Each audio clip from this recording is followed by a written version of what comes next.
El Ministerio de Curación, capítulo 23, parte 2. La alimentación y la salud. Grabación 952. Adelante, Pastor Diego Zapata, el tiempo es para usted. Bueno, un saludo muy especial para todos los hermanos, como de costumbre. Este es un día muy hermoso, no solo es una oferta de la gracia de Dios, pero es un día lleno de sol. Este lugar es muy hermoso, lo enriquecen y lo hace más hermoso el concurso de las personas que tenemos aquí, que han venido muy maltratados con sus dolencias mentales. Se han convertido realmente en un desafío, en un motivo de oración y también en un acicate para que todos estemos en la búsqueda del Señor y Él pueda brindar respuestas. Si algo he concluido, apreciados hermanos, es que realmente esto es de Dios. La competencia humana, pues se necesita en cierto sentido, la habilidad y la preparación de los hombres, pues podría tener un lugar, ni más faltaba, pero definitivamente casos tan delicados como este, sola y sencillamente son de la incumbencia divina, tratando todo esto o exigiéndonos encontrar instrumentos humanos adecuados para poder llevarlos a los pies del Señor. Ha sido una experiencia formidable y esperamos que cuando las 2 semanas de esta requisitoria y este desafío terminen, entonces podamos ver ricos resultados en el rostro de cada uno de ellos. Ya comienzan a insinuarse los mismos y estoy muy agradecido a Dios por el sol, por la oportunidad de vivir, por este reto y por todos ustedes, hermanos, que me conminan cada día a buscar a Dios y a presentar mis oraciones, no solo por este proyecto, sino por cada uno de ustedes.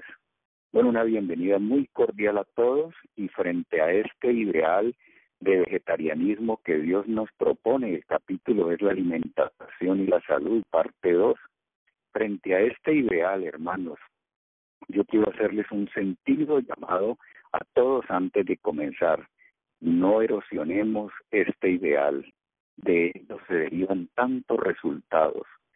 Tengo un par de declaraciones de Elena White que podríamos tener como notas introductorias y voy a leerlas y a compartirlas con ustedes rápidamente antes de orar.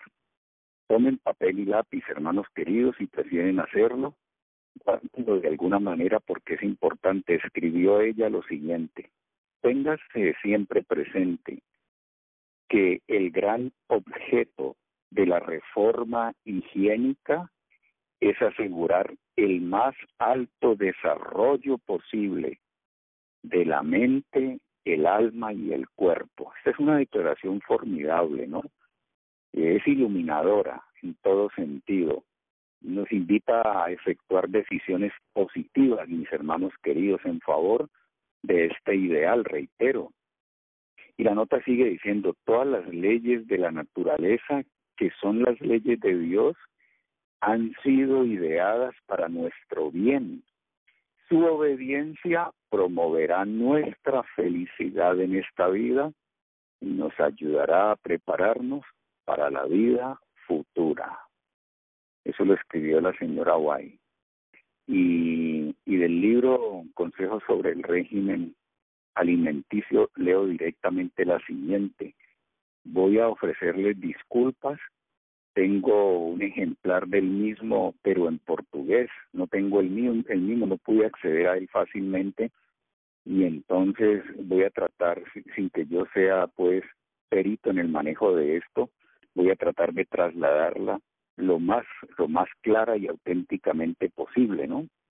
Escribió ella lo siguiente, el capítulo se llama El régimen alimentario y la espiritualidad. Dice: necesitáis de mente clara, enérgica, a fin de apreciar el exaltado carácter de la verdad, apreciar la expiación y darle el debido valor a las cosas eternas. Oigan qué declaración tan tremenda.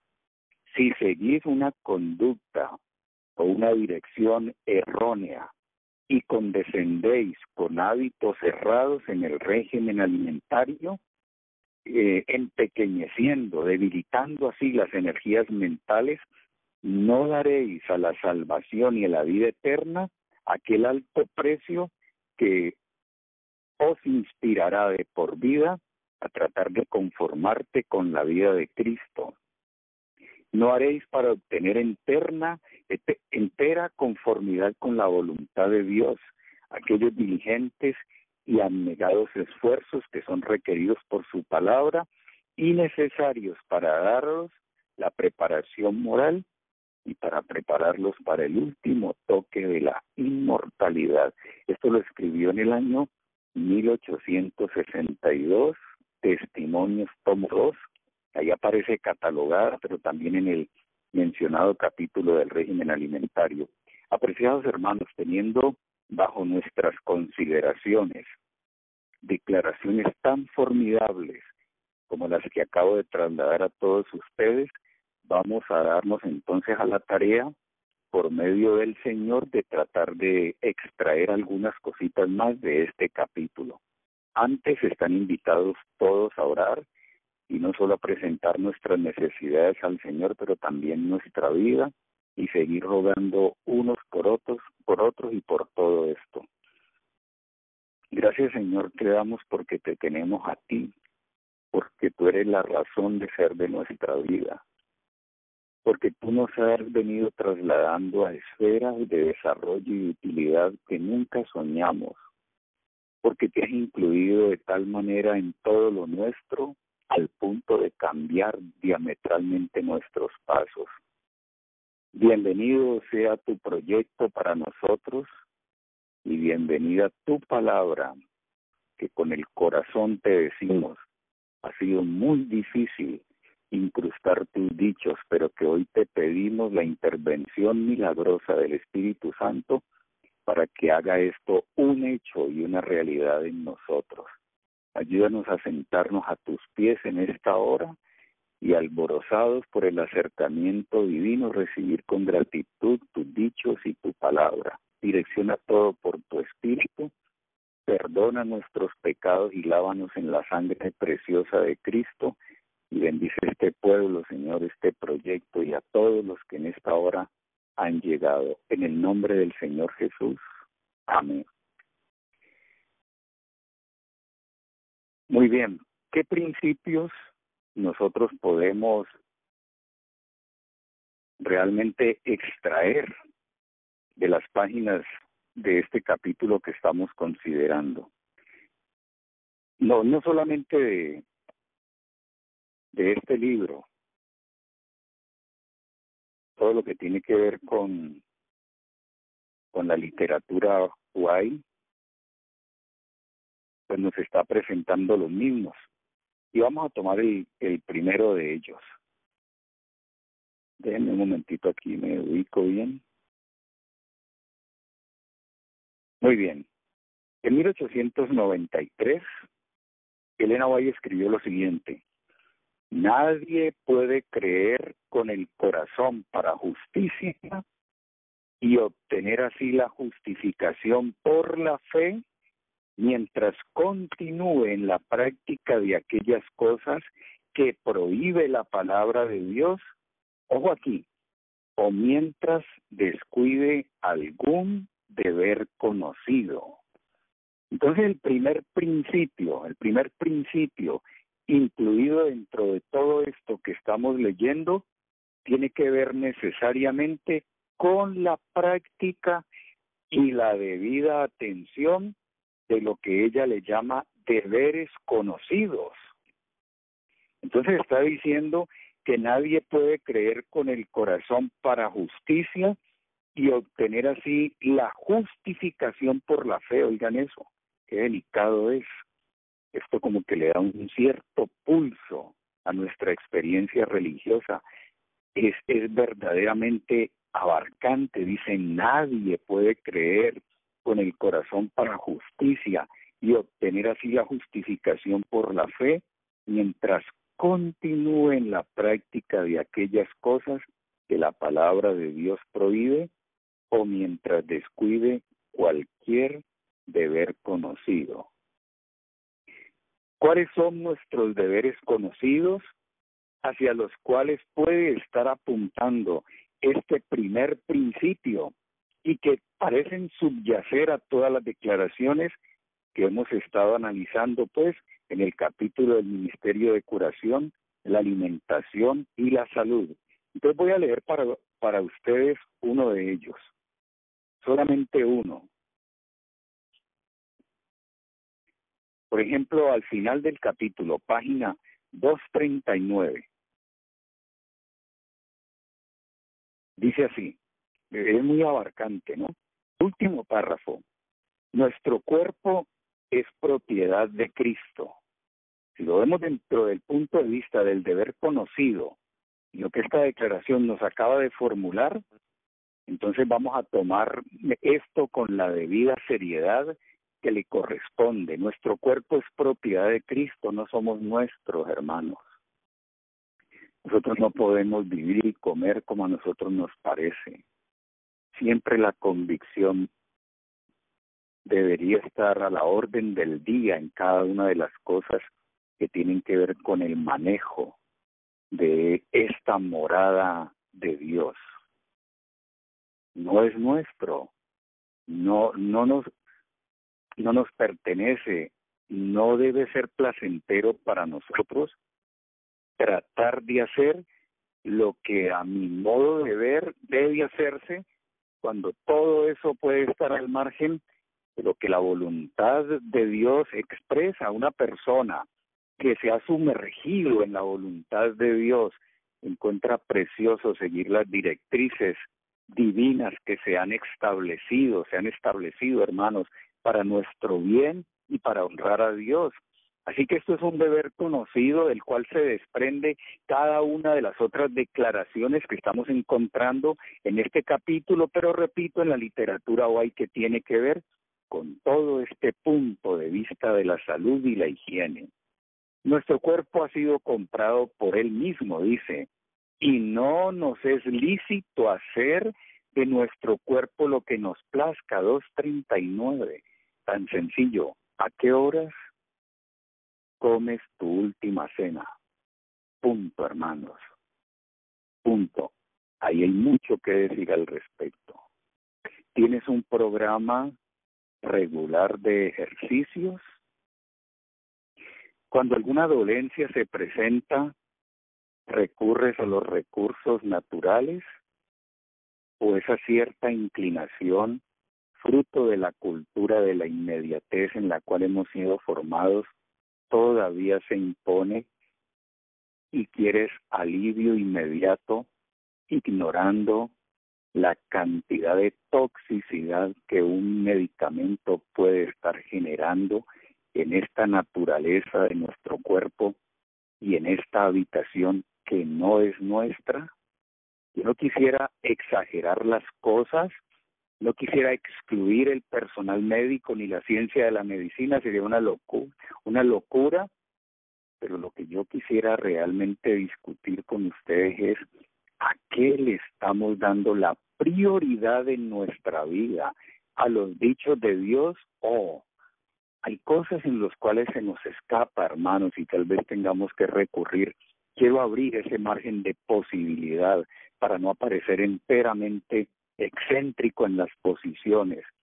Pero hay detalles de nuestra existencia donde tal vez se requiera hoy y seguimos siendo susceptibles de hacer ajustes y reformas bajo la consideración suprema y hermosa que este deber conocido debe plantearnos hoy a manera de desafío y de requisito.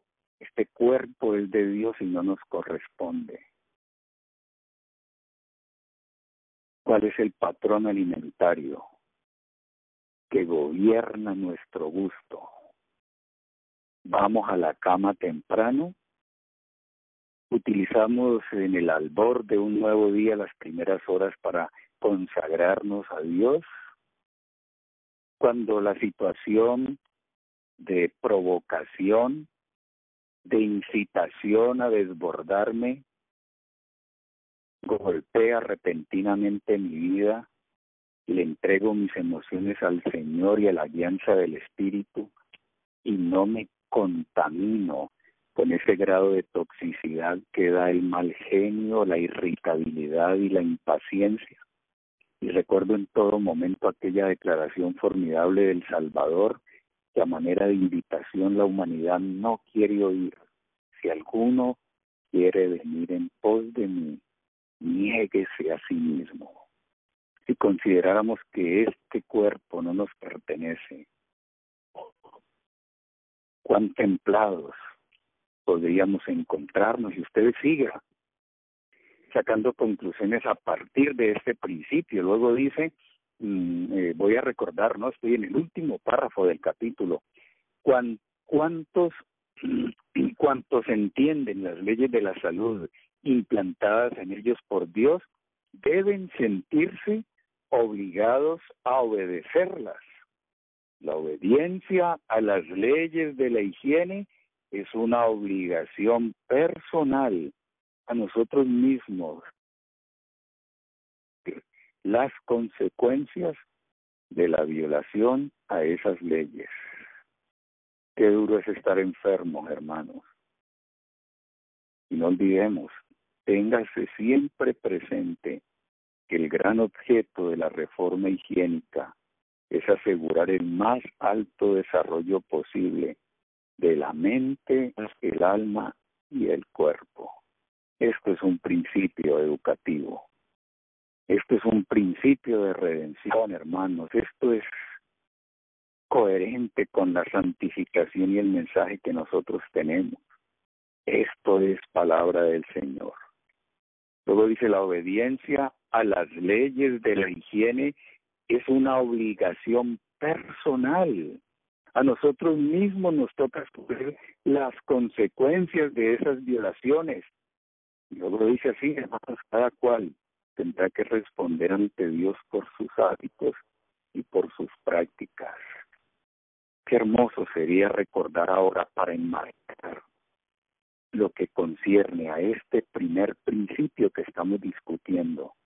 Aquí en la declaración del apóstol Pablo, que presentéis vuestros cuerpos en sacrificio vivo a Dios. A este lugar ha llegado un médico brasilero muy joven, empujado con todo esto, hermano. Un hombre a quien se le ve la espiritualidad, muy alegre, muy simpático. Incursiona muy bien dentro de la gente, presenta bien sus tópicos y la palabra también. Y un cariño, un esmero en el trato con los demás. Realmente me ha dejado una impresión muy favorable el doctor Felipe. Hermanos, ayer se me aproximó y me dijo, mira, yo he venido aquí a este lugar a servir y te gustaría que te moviera las piernas. ¿Tienes quien te esté moviendo las piernas permanentemente? Y le dije, doctor, por causa de mis viajes que se hacen con frecuencia, no tengo mucho tiempo para eso. Cuando estaba en la Fundación Las Delicias lo hacía, pero ahora he perdido. Me dijo, no es bueno. Déjame, yo me encargo de hacerte una terapia esta tarde. Y nos fuimos como a las 5 de la tarde ayer. Yo le estoy mencionando esto por una cosa. Cuando vio la manera como tengo los pies y la probable pobre circulación que hay debido a la falta de movimiento, a la posición y todo, me hizo una recomendación muy tremenda. Y luego vino la otra y la otra. Me dijo, ¿quieres ayudarle a la circulación de tus pies, de tus piernas y todo eso? Y luego me planteó lo siguiente. Escuchen lo que me dijo. Miren, tan sencillo, hermanos. Me dijo, mira, hazte una vez a la semana un ayuno y solamente vas a consumir durante ese día de ayuno zumos verdes. Y yo me quedé pensando, zumos verdes. Tan sencillo. Favorecer la circulación en las extremidades. Pero no se requerirá eso de todas maneras, que el individuo se niegue y se presente a sí mismo como un sacrificio vivo a Dios, cuando el patrón nutricional se ha impuesto, qué difícil es salirse de ahí. Qué difícil es. Siempre las recomendaciones de Dios son dentro de este principio de haber conocido. Recuerden, siempre es niéguese a usted mismo.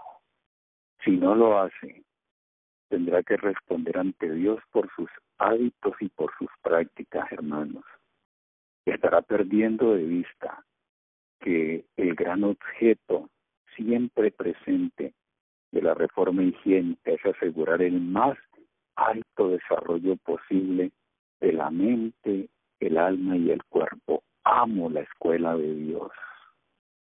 Amo aquel maestro divino que un día me dijo, venga y aprenda de mí que soy manso y humilde de corazón.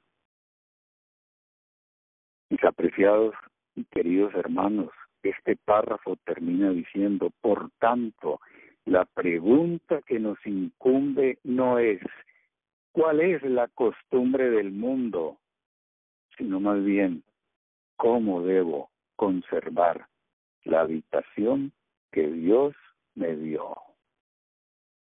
Nadie puede ser justificado, escribió ella en 1893, mientras descuide cualquier deber conocido. Primer principio.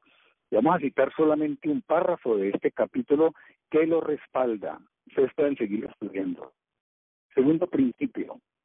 Tratar de hacer lo mejor posible bajo toda circunstancia. Oigan bien, tratar de hacer lo mejor posible bajo toda circunstancia. Entonces aquí regreso a la página 227. Recuerden que Elena White tuvo que flexibilizar muchas veces el asunto, ¿no? Pero siempre tratando de hacer lo mejor posible. Cuando nosotros salimos de viaje, hay veces que no podemos conseguir todo lo que se debiera para nuestra alimentación y para estar conforme al plan de la reforma higiénica.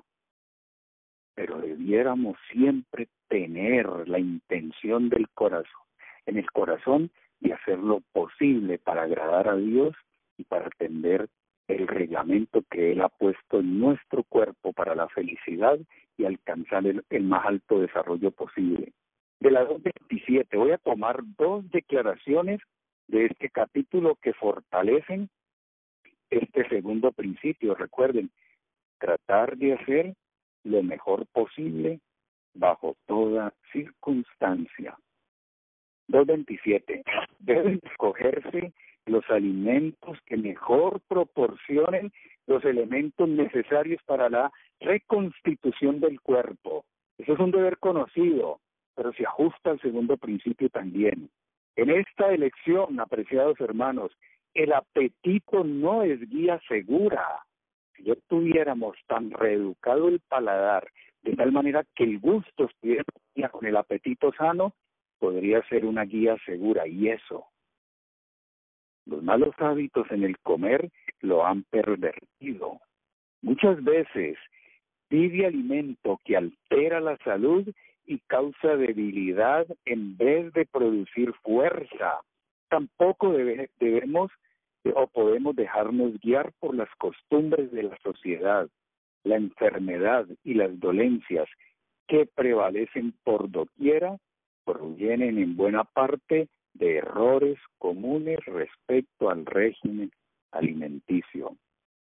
Hacer lo mejor posible bajo cualquier circunstancia o bajo toda circunstancia es el segundo principio.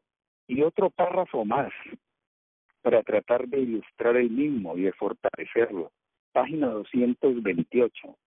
Nos trasladamos a la página 228 y dice de la siguiente manera: no todos los alimentos sanos de por sí convienen igualmente a nuestras necesidades en cualquier circunstancia. Aquí está el principio, hermano, pero miren, no todos los alimentos sanos de por sí convienen igualmente a nuestras necesidades en cualquier circunstancia. Luego dice, nuestro alimento debe escogerse con mucho cuidado.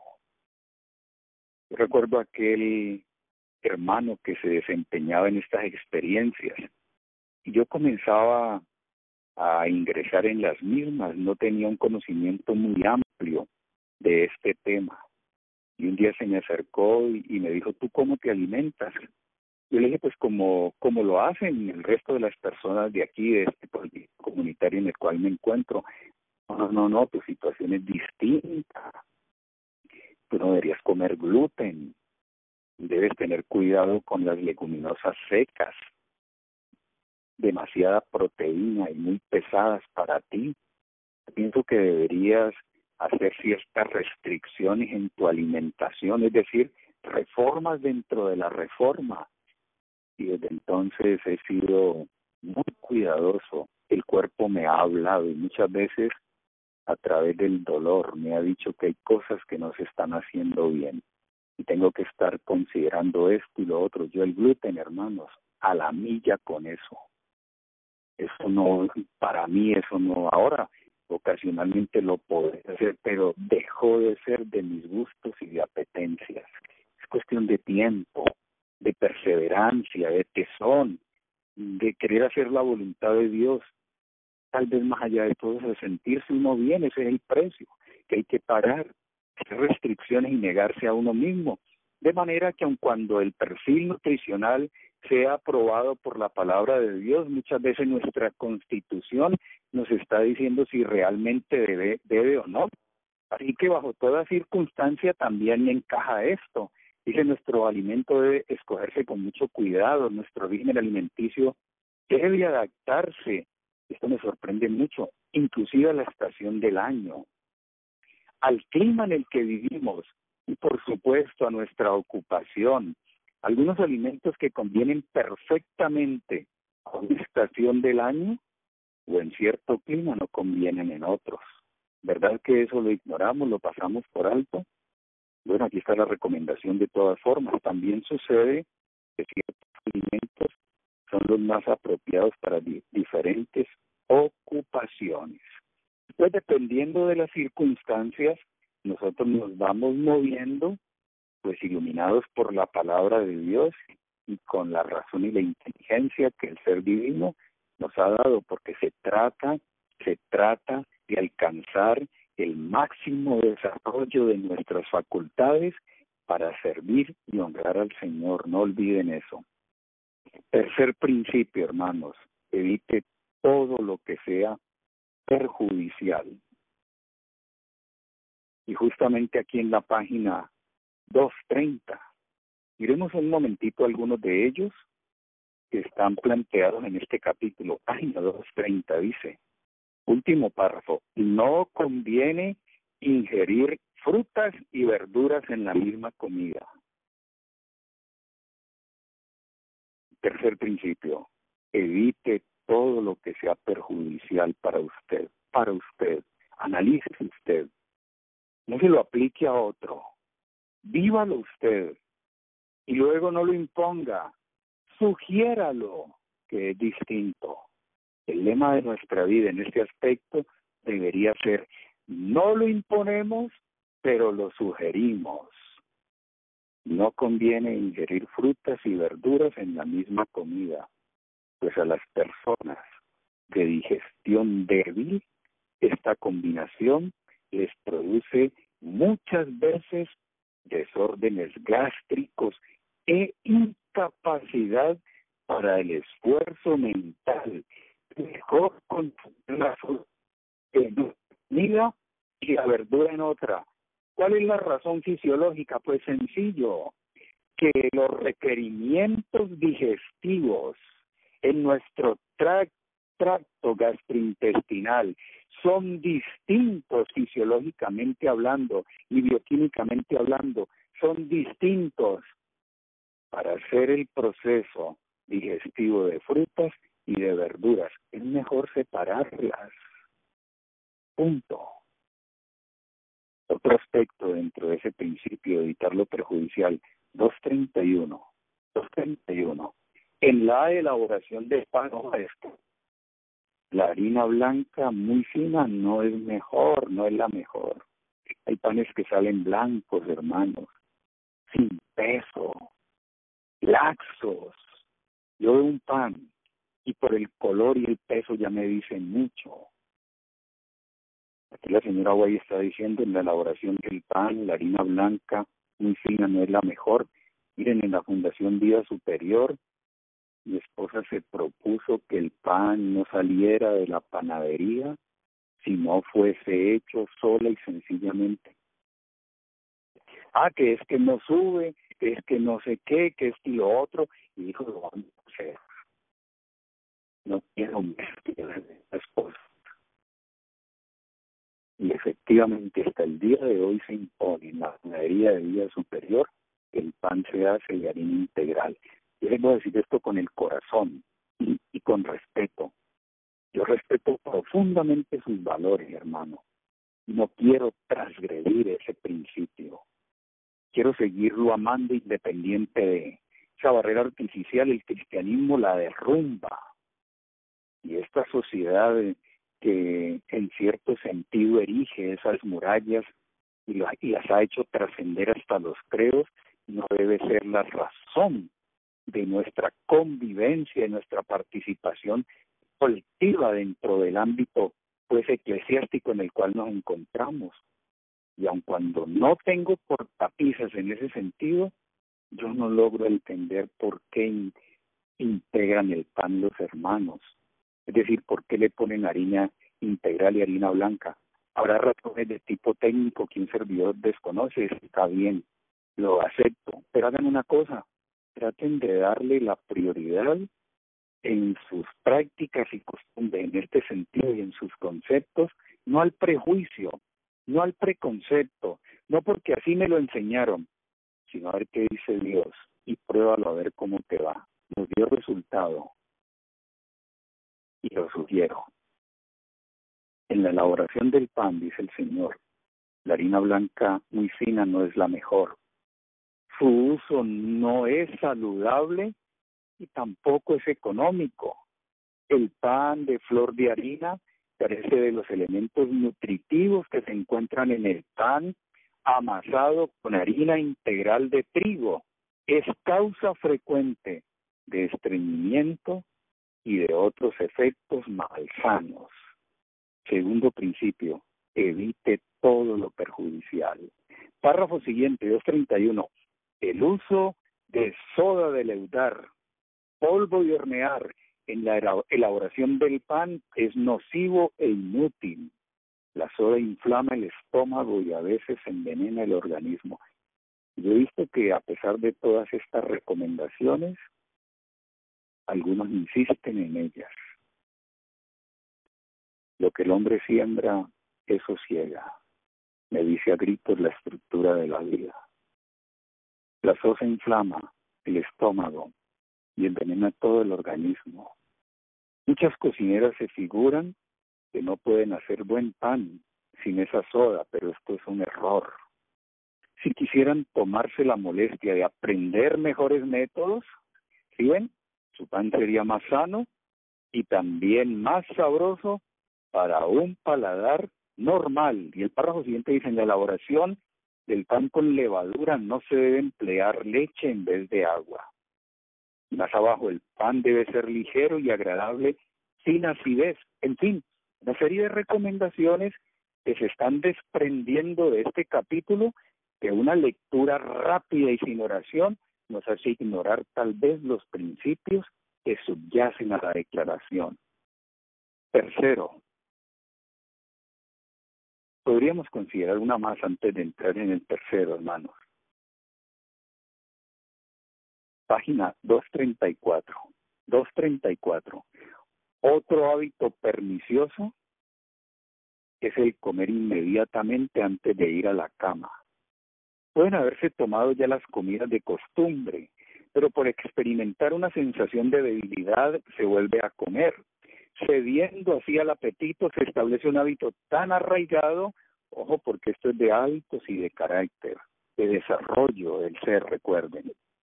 Un hábito tan arraigado que muchas veces se considera imposible dormir sin comer algo.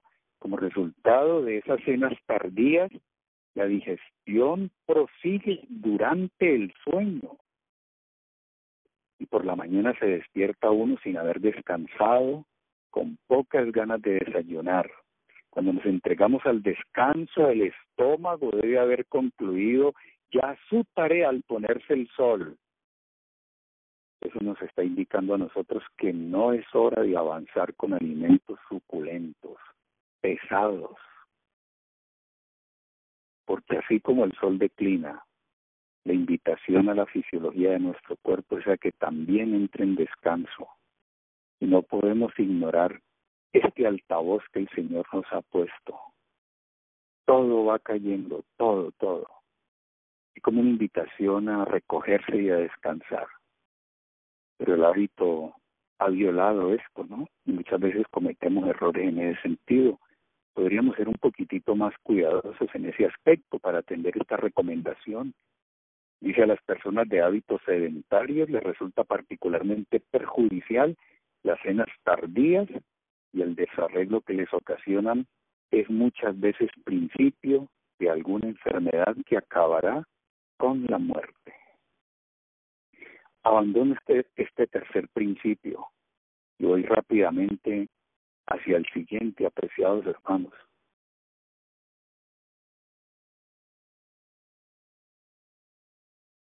Dice Elena White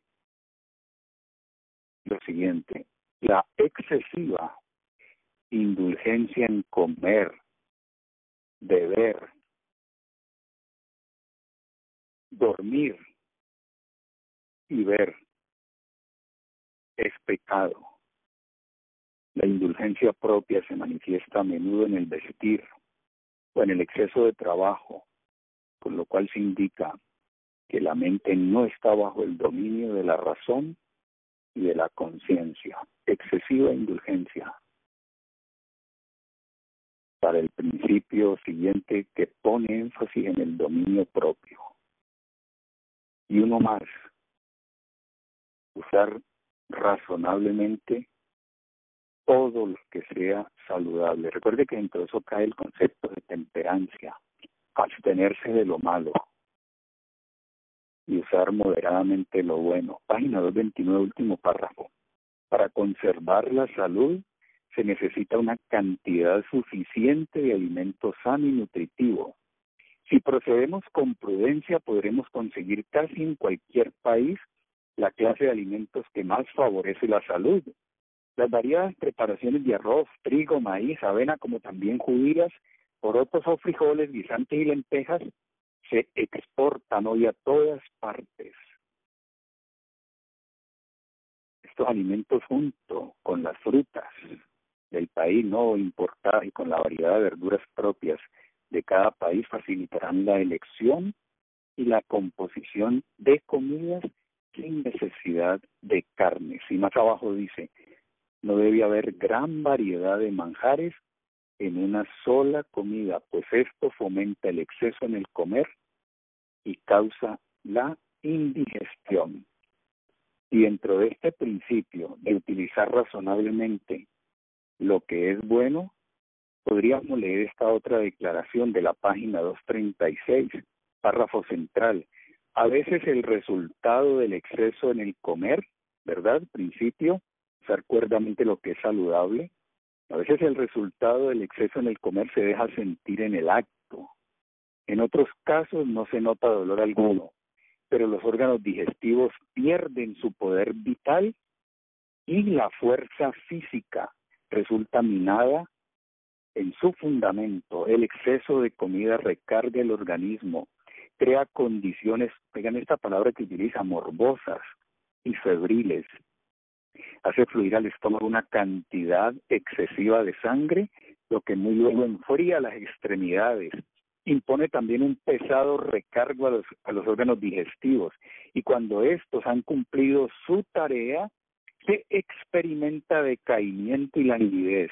Los que se exceden así continuamente en el comer llaman hambre a esa sensación, pero en realidad no es más que el debilitamiento de los órganos digestivos.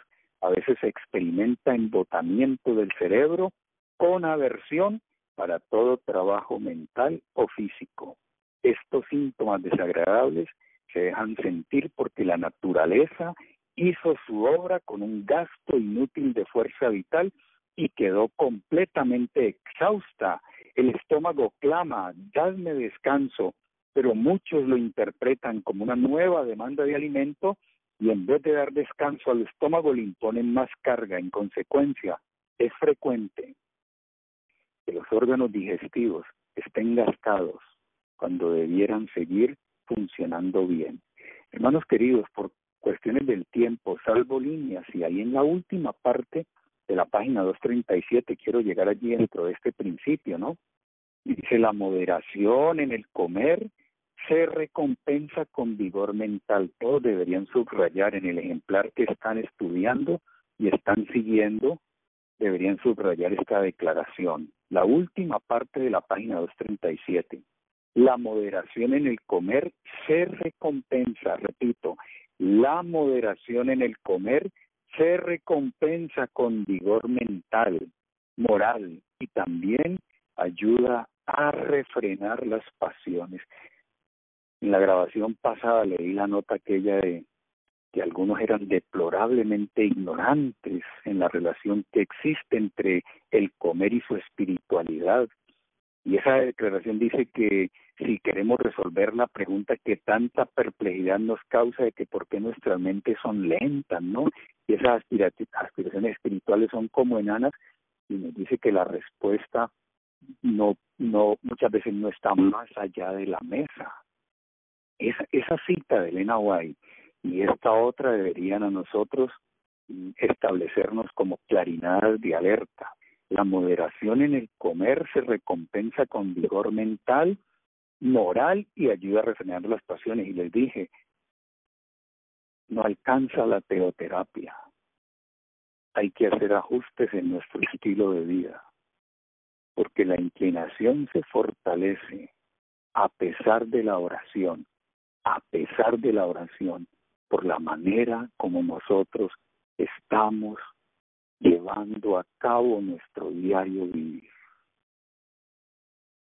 Recuerden el concepto holístico de sistema y de cuerpo que nosotros tenemos.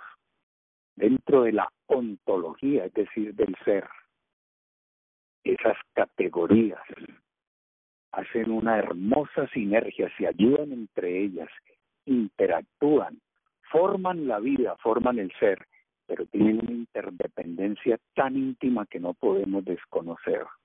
Por eso Elena White dice aquí, al finalizar ese párrafo, que el exceso en el comer es particularmente perjudicial para los de temperamento lerdo. Los tales deben comer con frugalidad y hacer mucho ejercicio físico. Hay hombres y mujeres de excelentes aptitudes naturales que por no dominar sus apetitos no realizan la mitad de aquellos que son capaces. Y ayer lo mencionamos en la grabación pasada, pero me atrevo a decirlo nuevamente, quienes llevan importantes responsabilidades y sobre todo los que velan por intereses espirituales deben ser hombres de aguda percepción e intensos sentimientos. Más abajo, la mente se fortalece bajo la influencia del correcto tratamiento a las facultades físicas e intelectuales. Si el esfuerzo no es demasiado grande, cada nueva tarea añade nuevo vigor. No obstante, muchas veces el trabajo de los que tienen planes de acción importantes que estudiar, importantes que tomar, un régimen alimenticio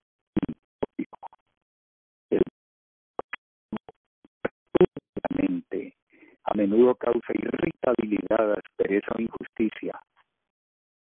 En fin, los de ocupación sedentaria, principalmente mental, que tengan suficiente valor, moral y dominio propio, podrán probar el satisfacerse con 2 o 3 platos y no comer más de lo estrictamente necesario para saciar el hambre. Hagan ejercicio activo cada día y verán, hermanos queridos, cómo se benefician.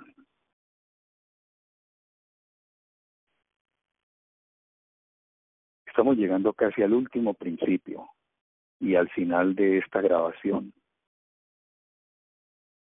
Ese principio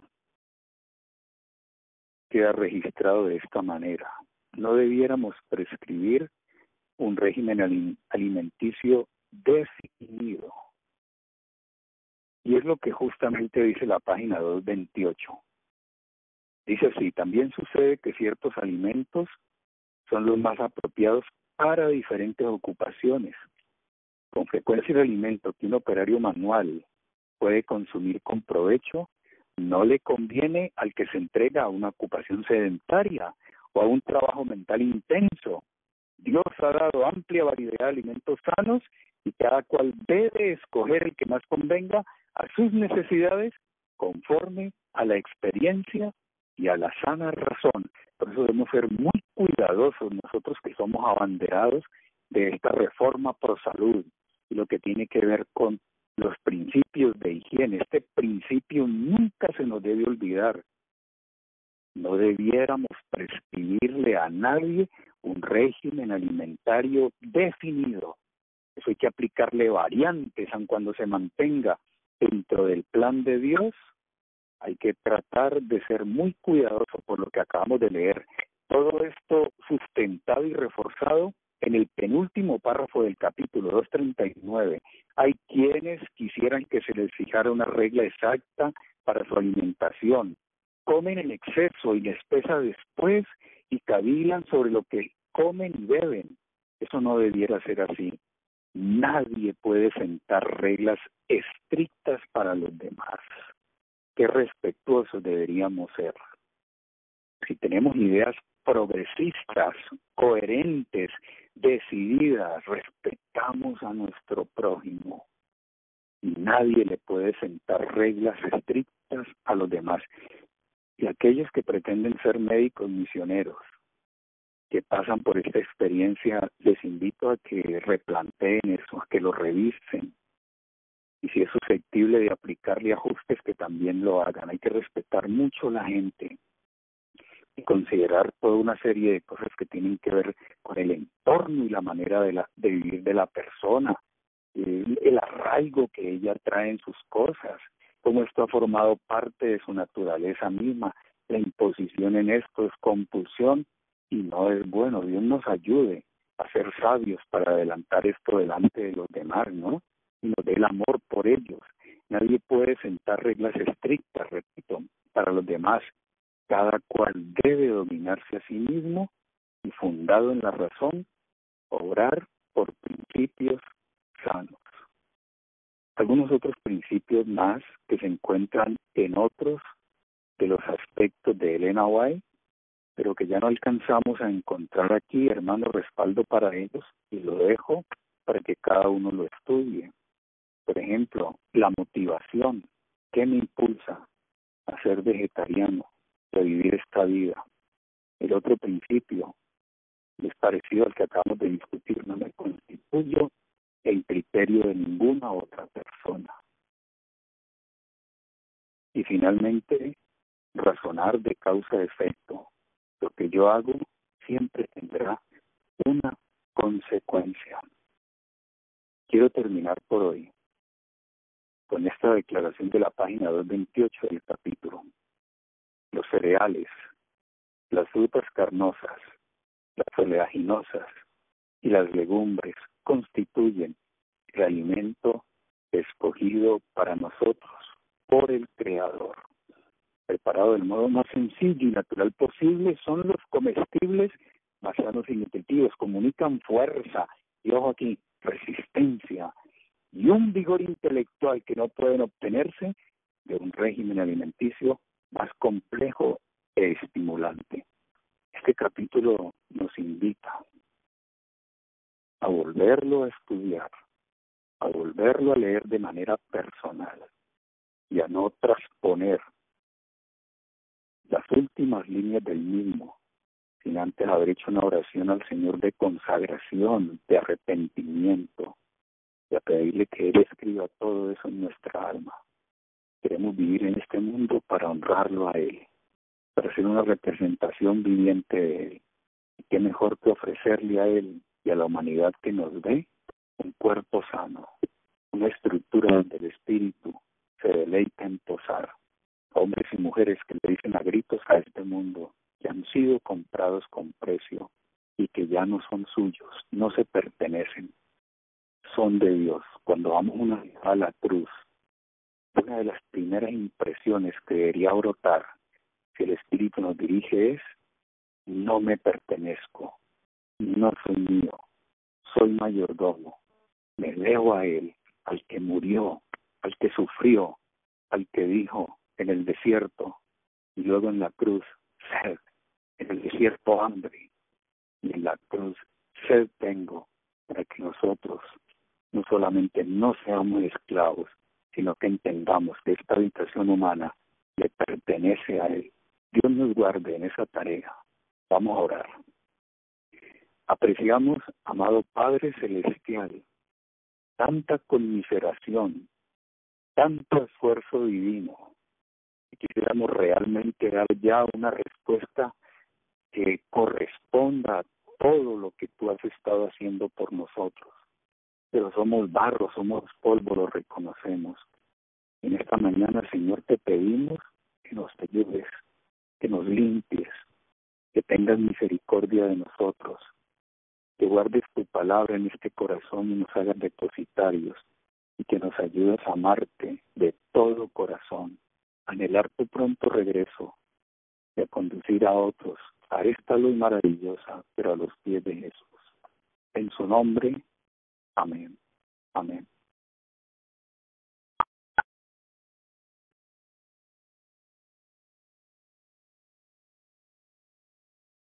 Muy bien, hermanos, tenemos en esta oportunidad 5 interrogantes. Agradezco de todo corazón a las personas que se han acercado para hacer sus comentarios y para formular también sus preguntas. Voy a tratar en el Señor entonces de evacuar cada una de ellas, ¿no?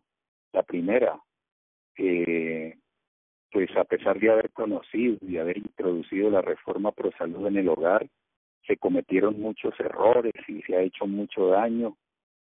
La hermana con el corazón así medio partido preguntaba: ¿se puede eso reparar? ¿Se puede recuperar el error? Yo quiero decirle a la hermana, sin que esto sea un calmante, sino la más hermosa de la realidad del plan de la salvación, del evangelio eterno y de la justificación por la fe. Y es que nosotros podemos cometer errores, pero el Padre Celestial está dispuesto a perdonarlos. Él se acuerda de nuestra condición, y cuando nosotros en actitud arrepentida y de penitencia nos acercamos, Dios nos va a perdonar. Eso debe quedar muy claro. Él siempre nos ve a nosotros no como a pecadores violadores de la ley a quienes hay que condenar y castigar, sino como a pecadores a quienes hay que salvar. Así que le honra a Dios de alguna manera que nosotros con esa actitud de reconocimiento y dolidos por dentro nos acerquemos y le digamos: Señor, hice mucho daño, perdóname. Y Dios va a perdonar, y el primer resultado que se deriva de eso es que el individuo va a recibir paz en el corazón y no se va a flagelar más por lo que hizo o dejó de hacer. Eso debe quedar muy claro. Pero el otro aspecto es que generalmente los errores van a permanecer, o el resultado de ellos, el resultado de los errores van a permanecer. Un ejemplo sencillo: tu hija, después de tantas recomendaciones que le hiciste, que no lo hiciera, que se cuidara, que se protegiera, que no a la familiaridad, es un supuesto caso, ¿no? De repente llega en estado de gestación y le declara a los padres la situación, y hay dolor, hay malestar, hay fricción, hay reclamos, hay porqués, pero después de todo eso como que entran en la fase del sosiego, de la aceptación, del perdón, de la reconciliación, y entonces se recibe nuevamente a la hija. A pesar de lo que hizo, se le perdona, se le ayuda, pero el resultado del error, el daño, ya ha sido hecho. Y el estado de gravidez y de concepción indicarán que ahí está el resultado de haber ido en caminos pues que eran contrarios a la voluntad que siempre está disponible para que nosotros lleguemos a un sitial mejor. El resultado permaneció, aun cuando el perdón se puso en ejercicio. Sería mejor que nosotros siempre, como medidas de prevención, evitáramos hacer el daño. Dios quiere perdonarla, hermana, y puede sacar partido de las circunstancias para tratar de restaurar y de ayudar a la gente a quienes le hemos hecho daño tal vez, y aún a nosotros mismos. Nos dará excelentes herramientas para no volverlo a hacer. Tenga la certeza del perdón de Dios y pídale al Señor la dirección para que estas cosas no se vuelvan a presentar y para que aquellos a quienes se le ocasionó el daño de alguna manera puedan llegar a la experiencia de esa promesa hermosa del apóstol Pablo en Romanos 8, ¿no? Pero los que aman a Dios, todas las cosas les contribuyen a bien. Así que saque partido de esto, póngase por arriba de ello con la ayuda del Señor y propóngase en Cristo, pues no volverlo a hacer. De esa manera, de alguna forma, se enmienda el error. El siguiente interrogante tuvo que ver con la declaración del apóstol Pablo. Yo la trasladé de Romanos capítulo 12. Así que, hermanos, os ruego por la misericordia de Dios que presentéis vuestros cuerpos en sacrificio vivo, santo, agradable a Dios, que es vuestro culto racional.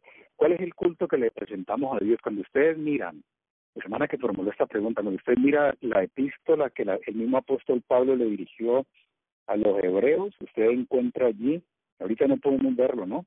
Por esa cuestión del tiempo, pero usted podrá ver allí que cuando se refiere a los ángeles, los presenta como espíritus ministradores. Y la palabra que utiliza allí técnica, ¿no? De la lingüística, es decir, del idioma en el cual fue escrito eso, del griego es la palabra leiturgos. Así que el leiturgos es la palabra de la cual se deriva nuestro término liturgia. Entonces los ángeles son presentados como espíritus ministradores para socorrer a los que han de ser herederos de la salvación. Se les presenta como espíritus que sirven, dice así, leiturgos, es decir, practicando un servicio desinteresado en favor de los demás. Entonces el verdadero culto, la verdadera liturgia, el verdadero servicio, el verdadero leiturgos es que nosotros le presentemos a Dios nuestro cuerpo como un sacrificio vivo. Eso quiere decir que ya no nos consideramos nuestros, que en vista del precio que se pagó tan elevado y del sacrificio que se hizo, entonces nosotros ahora decimos realmente yo no me pertenezco, no soy mío, lo que vivo en la carne tengo que vivirlo en la fe del Hijo de Dios, el cual me amó y se entregó a sí mismo por mí. Además, el apóstol Pablo dice en la segunda carta a los Corintios que si uno murió, luego todos murieron. De manera que esto no se trata de ortodoxia, solamente de un orden cúltico, ni tampoco de la liturgia como nosotros la conocemos. Nos podemos lavar los pies con odio en el corazón. Estamos incluidos en la liturgia, pero no pasa nada en la verdadera liturgia, en el leiturgos, como lo enseña no solamente los ángeles, según lo dice la epístola a los hebreos, sino lo que Jesús ha hecho y hace en nuestro favor en el santuario celestial, porque ahí en la carta a los hebreos también aparece la expresión para Jesucristo, el verdadero servicio, la verdadera liturgia, es la que se hace con corazón limpio, de manera desinteresada, siendo nosotros portadores de una cruz. Así que cuando las incitaciones externas, los clamores externos a que nos complazcamos, que este era el tema que estábamos discutiendo, así esas incitaciones vengan, que seguramente van a venir, y así los mismos clamores de nuestra naturaleza traten de imponerse, entonces ahora el principio debiera ser, ya no vivo yo, ahora vive Cristo en mí, y lo que vivo en la carne lo vivo en la fe del Hijo de Dios. Ese es, dice el apóstol Pablo, nuestro culto racional. La tercera pregunta tiene que ver con algo que ya habíamos discutido ayer también, ¿no? El respeto a los demás, el no querer imponerlo. Y justamente dentro de esos principios que estábamos nosotros discutiendo, pues vimos que uno de ellos era la motivación. ¿Por qué lo hago, no? ¿Por qué lo estoy haciendo yo? ¿Por qué Es muy importante que nosotros tengamos eso en cuenta. Además, el otro principio era no debo yo constituirme en criterio de ninguna otra persona. Reconocer que la reforma es progresiva, pero no podemos hacer inspección a la vida ni a la mesa de los demás. Eso a mí no me corresponde. Es una cuestión de libertad de elección y de conciencia, y en ese aspecto yo no debo interiorizar a nadie porque sería un delito. De manera que ese punto debe quedarnos muy claro, respetar a los demás, ¿no? Vino el otro interrogante con respecto a lo que se dijo de un púlpito, que eso era una opción. Yo le diría a la hermana Rosemary que efectivamente eso es una opción. Eso es opcional. ¿Pero en qué sentido, hermana Rosemary? En que es la mejor opción. Y a esto hay que abordarlo por la fe. Esa es la mejor opción, no es cualquier opción. Jesús sigue siendo la opción para este mundo, pero no es la que relegan al último puesto, sino la mejor, a la que debieran darle la prioridad. A esto deberíamos nosotros tenerlo como una de las mejores opciones en aras de alcanzar la santificación. ¿Qué hacer con un ponente de estos criterios desde el púlpito que no se inclina, no se rinde y no lo reconoce? Orar y amarlo, porque ¿qué más hacemos? Y esperar aquel momento cuando el Espíritu de Dios interese esa conciencia. Todo es en el tiempo de Jehová.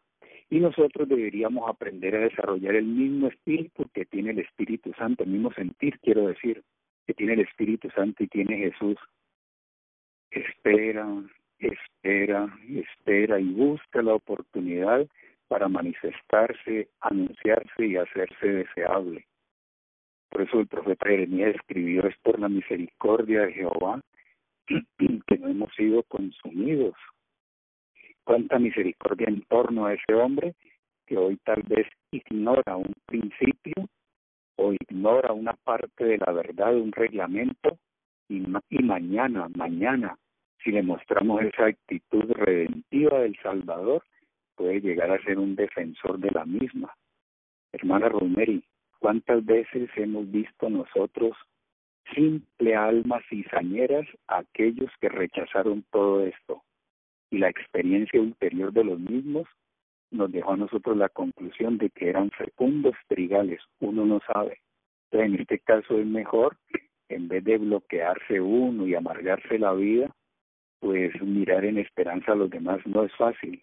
Hay que estar también poseído por el Espíritu del Señor, ¿no? Ánimo en eso, hermano, y siga clamando como que usted sea una de las mujeres de Ezequiel capítulo 9, ¿no? Que gimen y claman por todas las cosas que se cometen por dentro y por fuera. El último interrogante nos inquieta con respecto a cómo obtener más información con respecto a la señora Oa y a todo lo que ella escribió. Y si de pronto quiere acceder a algunos puntos de lo que son parte de la pluma, que fue movida por el Espíritu Santo a través de Elena White, pues entonces en estas bibliotecas digitales, ¿no? Puede conseguir todo eso. Uno de los hermanos le podría proveer o decirle cómo obtiene la aplicación, y entonces podría tener abundante material, ¿no? Prolijo estudio y material acerca de todo lo que ella escribió. Revelación de Dios, ya un estudio sistemático al respecto. Pues yo preferiría que tal vez los hermanos de la red, alguien que esté cerca a ella, pueda entonces encargarse de orientarle un poco más con respecto a los fundamentos mismos que nosotros tenemos para considerar que tiene que ver con la profecía de Apocalipsis 12:17, el testimonio de Jesucristo, y obviamente con la inspiración a una persona que Dios le dio para guiar al pueblo remanente y para poder entonces llevarlo a ese sitial de ser un pueblo enteramente diferente, ¿no? Entonces alguien que los hermanos de la red puedan direccionar hasta ella para tratar de conseguir más y más estudio y apreciación de estas cosas. Bueno, apreciados hermanos, dejamos ahí por el día de hoy. Espero encontrarles en la próxima y que sigamos estudiando juntos este libro maravilloso que el Señor nos ha confiado y nos ha regalado. Así que un buen día para todos. Me despido, un abrazo sentido desde por acá. Que Dios me los guarde.